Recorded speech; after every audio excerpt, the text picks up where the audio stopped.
오늘 우리에게 주시는 하나님의 말씀은 이사야서 18장 말씀이 되겠습니다.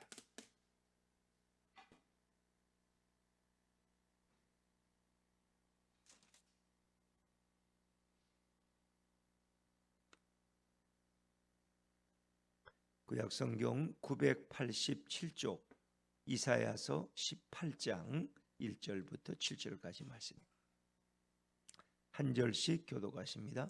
슬프다 구스의 강 건너편 날개치는 소리나는 땅이여, 갈대 배를 물에 띄우고 그 사자를 수르로 보내며 이르기를, 민첩한 사절들아 너희는 강들이 흘러 나누인 나라로 가되 장대하고 준수한 백성 곧 시초부터 두려움이 되며 강성하여 대적을 밟는 백성에게로 가라 하는도다.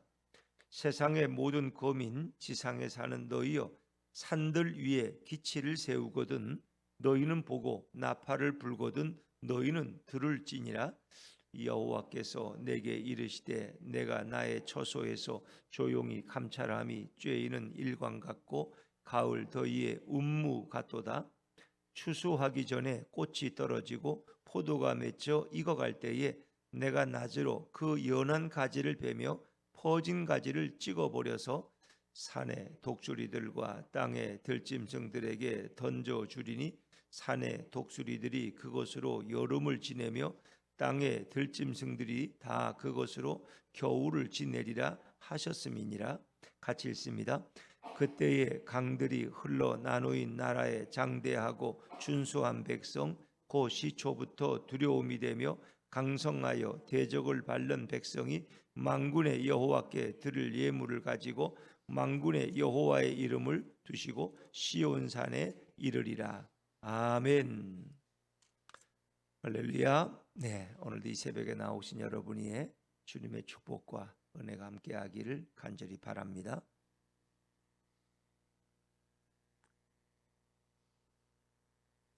자, 우리는 이스라엘 주변의 나라들을 하나하나 살펴보고 있습니다. 다 이스라엘 남한국 유다와 관련된 나라들의 이야기죠. 근데 오늘은 생뚱맞게도 구스라는 나라에 대해서 오늘 소개되는 하나님의 예언입니다. 우리가 구스 하면은 지금 어느 나라로 알고 있죠? 에디오피아. 우리 집사님이 제일 잘 아시네. 이스라엘 집사님. 에디오피아. 그렇죠? 그래서 이스라엘과 에디오피아는 좀 관련이 좀 많이 있습니다. 이제 예전엔 구스라고 부르고, 근데 구스라는 곳이 이제 에디오피아라는 설도 있고 또 지금의 수단이라는 그런 설도 있는데, 에디오피아라는 걸 우리가 많이 제일 이렇게 생각합니다. 왜냐하면 역사 속에 모세가 두 번째 부인을 취했는데 구스 여인을 취했어요.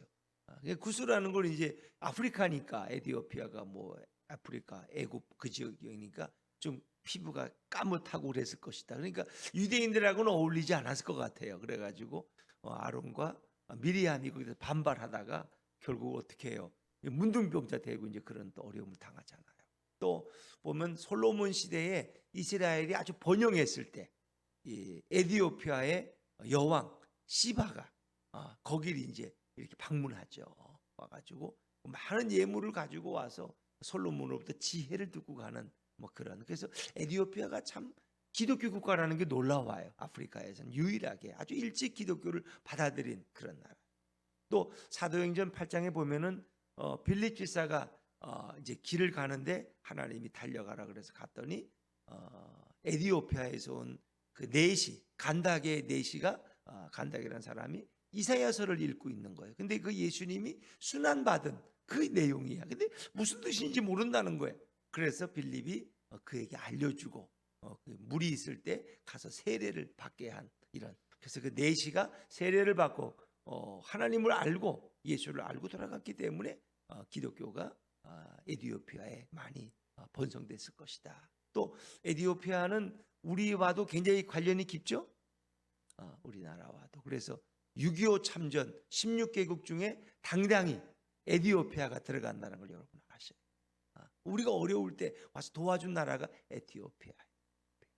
그러니까 참 그 나라는 기독교 국가의 역사가 굉장히 길어요. 그러나 이제 지금은 기독교인들이 많이 박해를 받고 이제 그 무슬림이라든가 다른 이제 이단들이 들어와서 정권을 잡으니까 이제 그런 어려움을 당하지만 우리 한국과는 굉장히 긴밀한, 그래서 한국의 기업가들이 에티오피아에 많은 학교도 지어주고, 왜? 너무 고마워서 우리가 어려울 때 참전을 용사를 보냈으니까 에티오피아에서. 그래서 우리가 늘 그런 은혜를 잊지 않고 있는 나라가 바로 이 구스 에티오피아다. 근데 이제 그 나라의 관계 속에서 이루어진 나라예요. 그래서 그 시대의 흐름을 좀 생각해야 되는데, 에티오피아가 굉장히 강성할 때가 있었어요. 그래서 이 에티오피아가 지금은 작은 나라지만 애굽을 다스릴 때가 있었어요. 애굽을 정복해서 애굽의 25대 왕조를 건립한 게 바로 이 구스인들이에요. 에티오피아. 그러니까 굉장히 강한 나라예요. 근데 그 당시에 또 아수르가 득세할 때예요. 아수르가. 그래서 아람과 북이스라엘이 연합군을 이루어서 이제 이렇게 아수르를 대적하려고 하죠. 그리고 이제 남왕국 유다에게 요청하는데, 남왕국 유다는 이사야가 우리 하나님만 의지하겠다고 거절하잖아요. 근데 이제 아수르가 그걸 알고는 아람과 북이스라엘을 다 정복해 버려요. 굉장히 세계적인 이제 재권 큰 국가를 이루죠, 아수르가. 그러니까 그 아수르의 부강함이 구스에게 위협이 되는 거야. 그래서 구스는 남왕국 유다에게 와서 사절들을 보내서 우리를 도와달라, 우리와 함께 연합군이 돼서 아수르와 싸우자, 이렇게 이제 요청하러 사절들을 보낸 거예요. 그 사절들이 와서 이제 예물을 가지고 왔고, 이제 그런 과정 속에서 어떤 예언이 주어느냐, 걱정하지 말아라, 하나님이 아수르를 무찌르신다, 우리가 굳이 동맹을 안 해도 하나님이 해결하신다, 그러니까 편안히 가라는 거예요.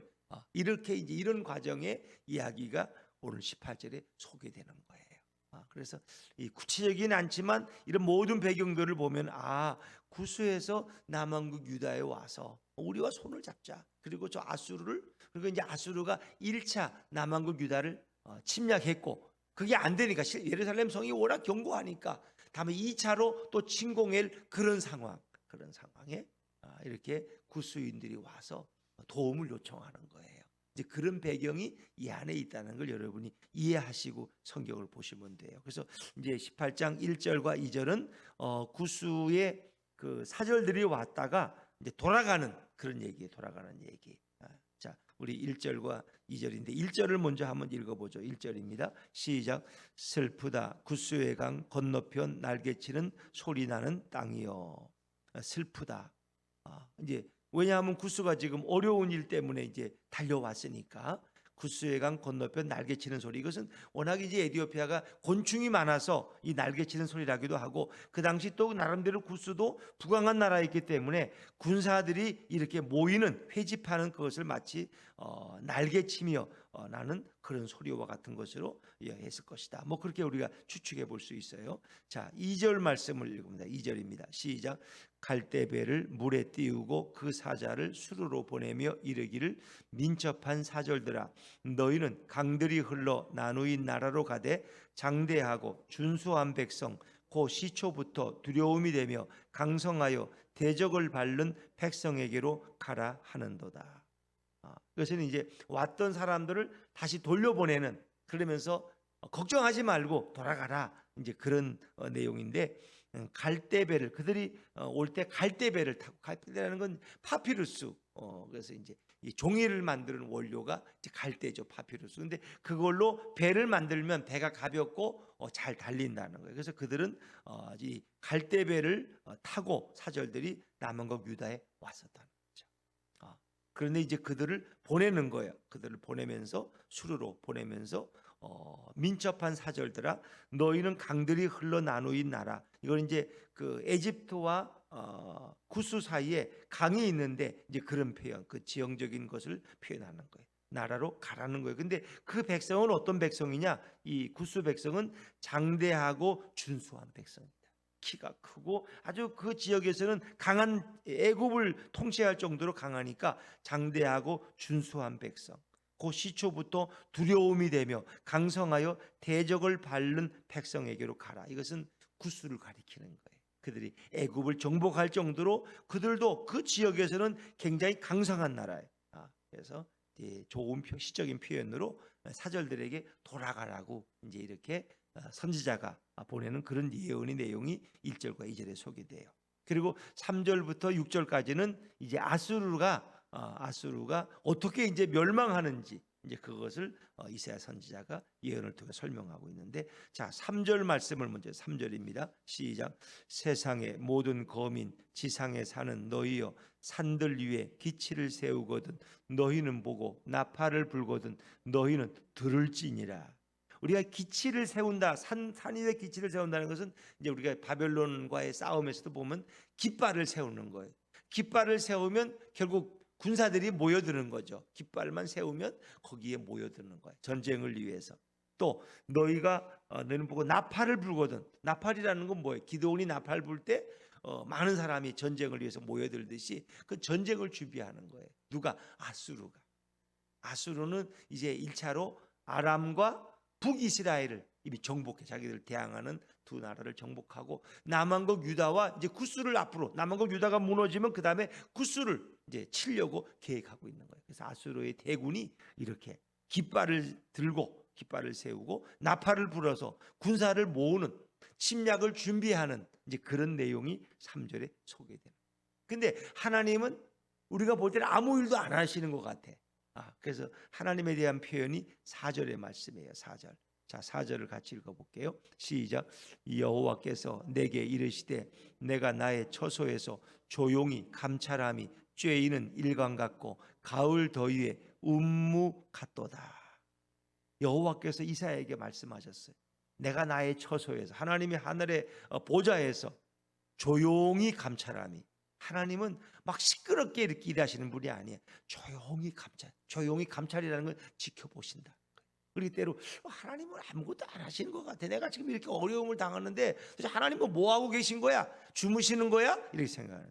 근데 하나님은 조용히 다 지켜보고 계신다.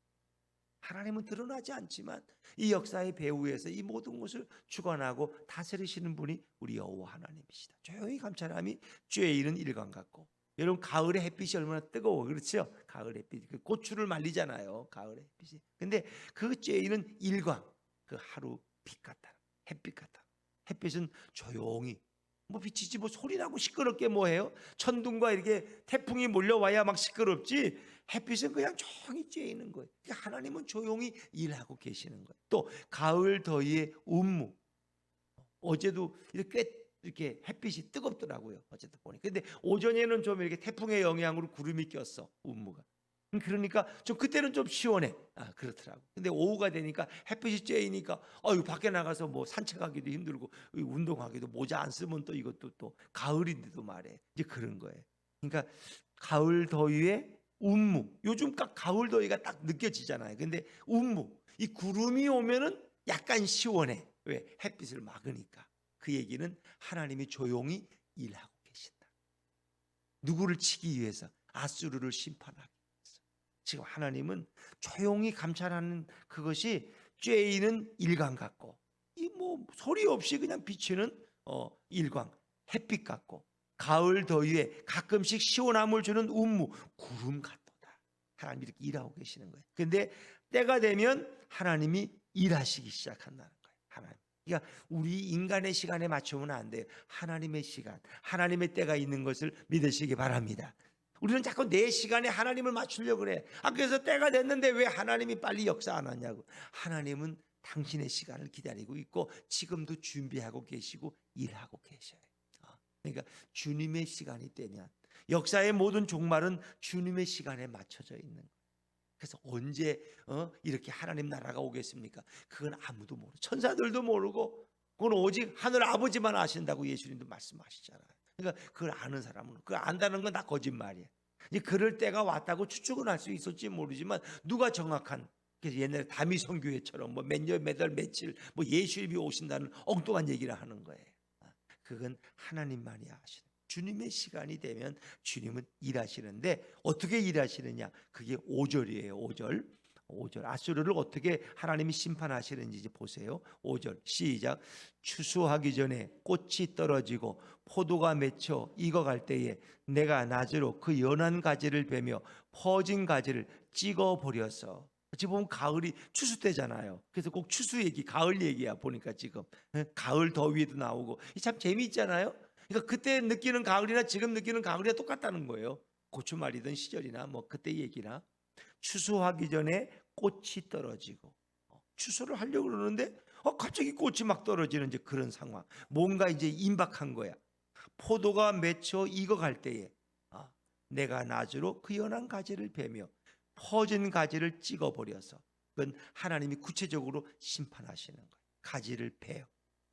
때가 되니까 이제 포도가 다 이제 익어니까 이제 당연히 포도꾼 추수꾼이 와서 뭐 농사 일꾼이 와서 이제 그걸 베겠죠. 퍼진 가지를 찍어 버리는 것처럼 하나님이 구체적으로 아수르를 심판하고 멸망시키기 시작하죠. 하나님이 일하시기 시작해요. 추수하기 전에 꽃이 떨어질 때, 포도가 맺혀 익어갈 때 낫으로 연한 가지를 베고 퍼진 가지를 찍어 버려서 이제 아수르를 완전히 멸망시키신다는 거예요. 그래서 그게 어떤 결과가 오느냐? 아주 참혹한 결과가 와요. 6절 말씀 같이 읽죠. 시작.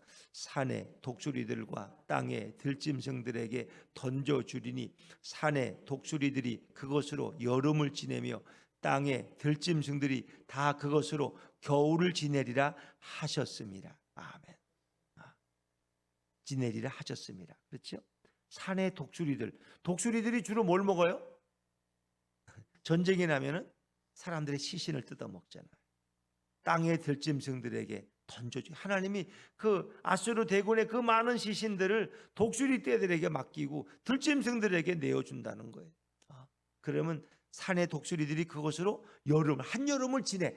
한여름 동안 먹이 걱정 안 해. 왜? 시신들이 쌓여 있으니까. 이게 뭐 한두 명이 아니니까. 또 땅의 들짐승들이 그것으로 겨울을 과동해. 겨울에도 음식 걱정 안 해. 왜? 시신들이 그냥 쌓여 있으니까. 그 정도로 아수르가 비참하게 멸망한다는 거예요. 그러니까 아람을 이기고 북이스라엘을 쳐서 지금 기세등등한 아주 교만하고 거만하기 그지없는 아수르가 남왕국 유다까지 감히 치려고 1차 침입을 냈고 이제 2차 마지막 승부를 보려고 왔는데 하나님이 그냥 두시지 않는다는 거예요. 그래서 우리 역사 속에 아는 이야기, 히스기야 왕 때, 이사야가 예언 활동할 때, 그렇죠? 아수르의 사네립 왕이 몇 명을 데리고 왔어요? 18만 5천 명을 데리고 왔다. 그들이 큰 소리치고 했지만 결국은 저녁에는 두려움이 왔지만 아침에는 평안이 오는 거예요. 하나님이 역병을 보내서 그들을 다 그 밤에 시체로 만들었어. 18만 5천 명이 시신이 된 거야. 그래서 아수르는 더 이상 공격할 힘을 잃어버렸어. 그 당시에 18만 5천 명의 군사가 적어요. 한 나라의 군사인데 다 죽었어. 전염병으로. 그러니까 혼자 돌아가니까 이런 아버지가 어디 있느냐고 아들들이 아버지를 결국 살해해버리고 말아요. 그들의 신전에서. 그리고 아수르는 그때부터 쇠퇴해가지고 감히 뭐 누구를 침공할 생각을 못해. 아버지는 왕은 죽고 뭐 아들은 도망가버리고 이런 거예요. 그러니까 하나님이 직접 역사하시고, 그러니까 여러분들이 미워하는 사람이더라도 직접 복수하지 말라는 거예요. 복수할 건 하나님께 맡기라는 거예요. 하나님이 다 알아서 하신다. 하나님. 그래서 우리는 뭐예요? 축복해주고 기도해주고. 남편이 미우세요? 돼지고기 사다가 삼겹살 해주고 불고기 사다가 이렇게 맛있게 해줘. 할렐루야. 그렇죠. 아멘을 크게 하는 분들은 복이 있을 거예요. 이렇게 해서 남편들을 축복해줘야 돼. 미우면 미울수록 축복해주고, 밤에 술 먹고 와서 그러면은 해장국 끓여주고 말이야. 이렇게 몸 생각을 해야지. 당신 영양제도 타다 놨으니까 그것도 먹고 가라고. 이렇게 축복하라. 그러면 하나님이 다 알아서 때가 되면 그들의 영혼을 바꾸시고, 때론 심판도 하시고 매도 때리시고 알아서 하신다. 우리는 그냥 미워하면 안 돼. 그건 죄 짓는 거기 때문에 축복하고, 그렇죠? 위에서 기도해주고 그러라는. 자, 때가 되면 하나님이 심판하시니까 아수르 걱정하지 말고 편안하게 돌아가라는. 편안하게 돌아가라. 자, 그래서 그들이 올 때 빈손으로 안 오고 예물을 가지고 왔어. 예물. 남은국 유다가 섬기는 하나님 앞에 예물을 가지고 와서 그런 부탁을 하고 돌아가는데, 이제 7절의 말씀이 또 의미가 있는 말씀이에요. 자, 7절 말씀을 같이 읽을게요. 시작. 그때 강들이 흘러 나누인 나라에 장대하고 준수한 백성 곧 시초부터 두려움이 되며 강성하여 대적을 밟는 백성이 만군의 여호와께 드릴 예물을 가지고 만군의 여호와의 이름을 두신 곳 시온산에 이르리라. 아멘. 그렇습니다. 어디서 많이 읽던 내용이 또 반복되죠. 2절의 내용이 7절에 좀 중복된다는 거 아세요? 이건 이제 구스 에디오피아에 대한 표현이에요. 그래서 그때의 강들이 흘러 나누인 나라. 그 나라는 강줄기가 나눠지는 나라거든. 에디오피아가. 나일강이 있고 또 뭐 강이 있어가지고 이렇게 에집트를 사이에 두고 강이 나눠 흘러요. 그 나라를 가리키는 거예요. 근데 그 백성들은 아까 뭐라 그랬어요? 장대하고 준수한 백, 아주 잘생기고 잘나고 키도 크고 아주 그 아프리카에서는 강대한 나라가 구스 에디오피아예요. 그 시초부터 이웃 나라의 두려움이 되고 강성해서 대적을 밟는 백성이 바로 구스인들이야. 그래서 앞에 2절에도 똑같은 내용이 소개됐죠. 구스를 가리키는 표현이에요. 에디오피아를. 그런데 그 백성이, 그 대적을 밟는 그 강성한 백성이 만군의 여호와께 드릴 예물을 가지고 왔다는 거예요. 만군의 여호와의 이름을 두신 곳 시온산에 이르리라. 이게 예언이니까 이제 올 것이라는 거예요. 예언이 아직 안 왔어요. 구스는 아직 아수르는 안 망했어요. 그러니까 앞으로 망할 걸 예언한 거예요. 아시겠죠, 여러분? 다 예언서예요. 지금 이사야 예언을 가리키는 거지 일어난 일을 얘기하는 게 아니라는 거예요. 앞으로 일어날 일. 그렇죠. 근데 그 일어날 일이 이렇게 예언했는데 역사 속에 다 이루어진 줄로 믿습니다. 성경은 예언서예요. 그러나 그것이 또 많이 이루어졌어요. 이제 마지막 남은 예언은 예수님이 오시는 재림의 예언만 남은 거예요. 그렇기 때문에 우리는 하나님의 말씀이 하나도 땅에 떨어지지 않고 다 그대로 현실적으로 이루어지는 그런 성취되는 말씀이라는 걸 우리가 믿을 수 있는 거예요. 근데 이 7절은 두 가지 예언을 가지고 있다는 거 아세요? 첫째는 이제 이렇게 구스가 와서 하나님 앞에 예물을 드리고 아수르와 동맹군을 해서 아수르와 싸우자. 하나님 이제 그 연합군을 만들려고 도움을 요청하려 왔을 때 첫 번째 예물을 가지고 온 거예요. 아시죠? 근데 두 번째 예물을 또 가지고 와요. 그건 뭐예요? 이제 아수르가 무너졌을 때 하나님이 아수르를 심판해서 그들을 무찌르니까 너무 감사해서 여호와 하나님이 그런 일을 예언대로 행하셨구나. 그 두 번째 다시 또 방문하는 거예요. 예물을 가지고 와서 하나님 앞에 예물을 드리는. 그러나 이제 이 예언은 좀 더 확장되면은 결국 뭐예요? 온 민족 열방이 누구에게? 하나님 앞에 나오는 거예요. 근데 그 나오는 장소가 어디예요? 백성이 만군의 여호와께 드릴 예물을 가지고 만군의 여호와의 이름을 두신 곳 어디예요? 시온산에 이르리라. 시온산. 그 시온산이 예루살렘 성전이 있는 곳이. 예루살렘 성전은 지금의 교회로 대치된 거예요. 그러니까 만민이 하나님의 이름을 둔 교회로 나올 것이다. 예수 그리스도께서 머리 대신 교회로 나온다. 이제 그것을 유대인들은 이제 일반적으로 이렇게 해석하는 분들 중에는 온 만민이 예루살렘으로 모일 것이다 이렇게도 이제 표현해. 예루살렘 성전이 있는 곳이니까. 그러나 이것을 만민이 교회로 주님의 이름이 있는 교회로 나와서 하나님을 예배할 것이다. 이 예언이에요. 마음의 열방이. 그래서 우리는 어떤 사명이 있어요? 온 열방이 예수 그리스도를 믿고 영접할 때까지 우리는 오늘도 복음을 증거하고 선교사를 파송하는 거예요. 그래서 이 지구촌에 얼마나 많은 인구들이 하나님을 경외하고 찬양하고 있느냐. 지금도 우리나라에서는 아주 성경 보급 운동을 많이 하잖아요. 그래서 우리나라 대한성서공회에서도 전에 그 윤철모 장로님 와서 이렇게 말씀하시는데 한 150개 국가 정도를 언어를 번역했어요. 그래가지고 그거를 다 그 나라의 성경을 우리나라가 찍어가지고 보내는 거예요. 이렇게. 그러니까 150개 국의 언어로 성경이 인쇄됐다는 걸 아세요? 놀랍지 않습니까? 그러니까. 또 그 나라에 또 기계를 보내고 사람을 보내서 현지에서 또 그걸 찍게 만들고 이제 그 나라는 다 들어갔어. 근데 이제 작은 부족 한 부족이 3,000명이야. 그러면 그 나라도 아니야. 그런데 그들의 언어를 연구해 가지고 그들의 성경을 또 만드는 거예요. 그 3,000명을 위한 성경이라면 이해가 됐어요, 여러분? 그런 일까지 하고 있는 거예요. 그래서 우리가 성서공회에 헌금을 내는 이유가 왜? 그분들이 그 일을 합니다. 노는 게 아니에요. 우크라이나에도 성서공회가 있어요. 거기서도 거기서도 만드는데 부족하니까 우리가 우크라이나 성경을 많이 찍어가지고 그때 한번 헌금해서 보내준 적이 있어요. 우리 교회에서도 한 100만 원 이렇게 보내드렸는데, 그런 일, 왜? 그들이 전쟁을 당하니까 너무 막 성경 말씀이 너무 읽고 싶고 막 그렇다는 거야. 그리고 그 나라 성경 공예는 약해서 제대로 인쇄를 못해. 우리나라에서 찍어가지고 보내는 거예요. 우크라이나 언어로. 이제 그 일을 대한민국의 성서공회가 하고 있다는 거예요. 그럼 대한민국이 대단한 나라예요? 별 볼 일 없는 나라예요? 대단한 나라지. 그런 나라가 세상에 어디 있어? 북한이 그 일을 하겠어? 러시아가 그 일을 하겠어? 우리만이 할 수 있는, 우리나라 대한성서공회가 대단한 일을 하는 거예요. 그래서 윤철모 장로님 같은 분은 제가 저기 성암교회 보문동 성암교회 있을 때 거기 장로님이셨는데, 그분이 그 연세가 꽤 드셨는데 아주 70이 넘어가지고 성서공회 그 일을 하시면서 전국에 교회를 안 가본 데가 없어. 가서 성서공회 또 이렇게 성경에 보급하는 일을 하시는데 참 대단하십니다. 근데 지금도 그 일을 하고, 지금 연세가 80이 넘으셨어요. 그런데 그 일을 하고 계셔. 왜? 이게 너무 중요한 일이니까. 너무 중요한. 거기 이제 나이 제한이 없으니까, 건강하시니까 버스 타고 다니면서 그 일을 하셔요. 그래서 우리나라에 대한 성서공회가 대단한 일을 하고 있고, 참 어디든지 이 복음의 말씀이 들어가는 이 일을 우리가 이 위해서 기도하고 그것도 그 일을 도와야 되겠다. 그리고 세계에서 미국 다음으로 선교사를 가장 많이 파송한 나라가 우리 대한민국. 이 작은 땅덩어리에 세상에.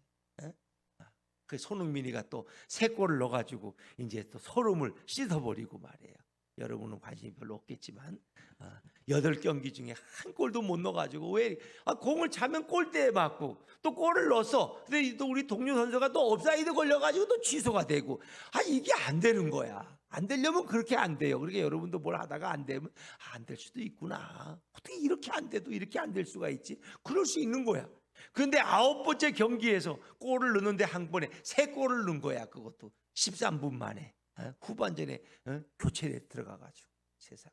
그러니까 벤치에 앉아 있는 건 얼마나 서러운지 몰라요. 박지성 선수도요, 오랫동안 벤치에 오래 앉아 있었어요. 한 거의 1년 동안. 너무 서러운 거야. 내가 여기 와서 왜 이 짓 하고 있지? 그런데도 그걸 기다리고 있네 하니까 때가 오는 거야. 근데 이제 손흥민은 워낙 잘하니까, 뭐 영국에서 거의 제일 잘하는 수준에 들어가는 선수고, 그러니까. 근데 그런 선수에게도 불운이 오는 거야. 2001년, 21년, 22년인가 거기에서는 제일 골을 23골을 넣어가지고 제일 골을 많이 공동 순위를 1위를 한 그 세상의 손흥민이가 8경기 동안 한 골도 안 들어갈 수 있다니까요. 여러분들도 그럴 때가 있다는 거 아세요? 세상이 이렇게 안 돼도 이렇게 안 될 수 있나? 그런데 9번째 3골이 연속해서 헤드트릭을 하게 되잖아요. 그러니까 참 이게 하나님이 하시는 일은 우리가 알 수가 없어. 우리 인생에는 그런 어렵고 힘든 때도 있다는 거. 그러나 손흥민이가 포기하고 나 축구 안 할래. 그러면 그런 일이 없죠. 그러나 기다리고 인내하고 참으니까 또 기회가 오는 거예요. 그 수모를 이기고. 그래서 벤치에 앉는다는 게 말이 돼요? 그 뛰어난 선수가 벤치에 앉아서 남의 경기하는 걸 지켜보고 있다는 게 얼마나 속쓰리고 괴로운 일이. 그러나 후반에 들어가서 그런 3골을 몰아넣고 이렇게 우리나라 대한민국에 참 큰 축복을, 또 대통령이 또 영국에 또 그 시간에 맞춰서 가잖아. 또 엘리자베스 여왕 또 장례식에 참석하러. 참 대한민국은 대단한 나라. 또 며칠 전에 뭐 별로 좋은 건 아니지만 오징어 게임이 또 에미상을 받아가지고 또 며칠 전에 세계적으로 화제가 되고, 이런 게 이 작은 대한민국에서 일어나고 있는 일이에요. 우리나라에서 만든 비행기가 또 폴란드에 또 50대인가 뭐 100대인가 또 수출되고, 또 우리나라 또 K2 탱크가 또 수출되고, 이게 이런 나라가 대한민국이에요. 참 작지만 뭐 숫자도 별로, 인구도 별로 5천만도 안 되는 그런 나라에서 세계의 이런 정상을 차지하는 방탄소년단도 마찬가지고, 이게 참 대한민국은 뭐냐? 이렇게 여러분들이 새벽에 나와서 기도하기 때문에 하나님이 이 민족을 돌보시는 줄로 믿습니다. 이걸 모르는 사람들은 그걸 원인을 몰라. 맨날 그래서 헬 조선, 어떻게 대한민국이 헬 지옥이야? 이게 말이 안 되는 거예요. 헬 조선이 아니에요. 이건 천국이야, 천국. 파라다이스 대한민국. 이런 나라가 어디 있어? 이렇게 좋은 나라가. 외국에 가서 한 1년 살다 와야 대한민국이 얼마나 좋은지 알지. 그걸 모르기 때문에 자꾸 딴소리하고 북한 가고 싶다고 그러서 그런 사람 다 보내. 평양으로 다 보냈으면 그런 분들만 골라가지고 그냥 그렇게 북한이 좋대. 그런 분들은 또 대한민국이 얼마나 좋은지 모르고 하나님이 얼마나 은혜로운 분인지 몰라서 딴짓을 자꾸 하는 거예요. 여러분, 이런 좋은 대한민국의 백성으로 예수를 믿고 산다는 것은 지금 이 시대에 누리는 최고의 행복, 최고의 행복. 밤거리를 마음대로 지나다닐 수 있는 나라. 이렇게 새벽에 여러분 혼자 차도 안 타고 걸어서 이 교회에 올 수 있는 나라는 대한민국밖에 없다는 거 아세요? 이렇게 안전한 나라예요. 안전한 나라. 전화하면 금방 달려오고 119에서 말이에요. 우리도 여기 유리 깨져가지고 와보니까 유리가 깨졌어. 전화하니까 5분도 안 돼가지고 경찰 2명이 왔더라. 세상에. 이렇게 좋은 나라가 어디 있어요? 그걸 우리는 모르고 자꾸 불평하고 그러는 거예요. 우리가 때로는 지금 코로나 때문에 좀 힘들고 경제 불황 때문에 좀 힘들지만 또 정치하는 분들이 좀 서툴어서 좀 힘들지만 이것도 큰 문제가 아니에요. 곧 이런 문제도 다 해결될 거예요. 오늘도 깨어서 기도하며 감사하는, 그리고 전능하신 하나님만 의지하는 믿음의 백성들 되시기를 주의 이름으로 축원합니다.